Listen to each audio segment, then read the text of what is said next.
Samuel Frimpong aka MDK videos be trendy a ne fan bi ba stage a sebita frache empredua ade enchen obo abaya ne to emia ya ade enchen kra mintimi emmo na wo mia ne to fo no ena social fo no abahye na obeje di se Samuel Frimpong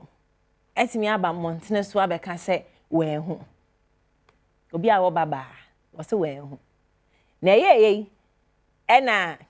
enkrofo ka se ena we hu na mse wonim se okoste watwetwe mu correct video da ho ansa na medical be fruits na moya na mo hye ya pe mu ride enum nsuo na ye training kogem bo skipping huri gina treadmill so energy na natural beba ehwa de ka che se drugs no emo anya energy emo akoma yare ugina so amo so watwa hweto gone too soon ye twamo yesu dim na emo ye training wate ti wo se we hu ti netizens atro bi enhwe comment no e be real quick wachankom kwa mabrewi ase mo afa me hye me ebi na da so no obi se have you forgotten how he smoked before coming to stage or tro for some dance ni wa abrocha na make catch before be full stage there is a video e da ho a watwe mu ku ha je mu che kusi bon wate you know obi se Ghana artist nyina akwa we na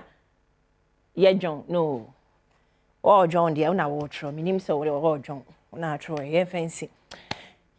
na mintumofo obi say isn't this harassment exactly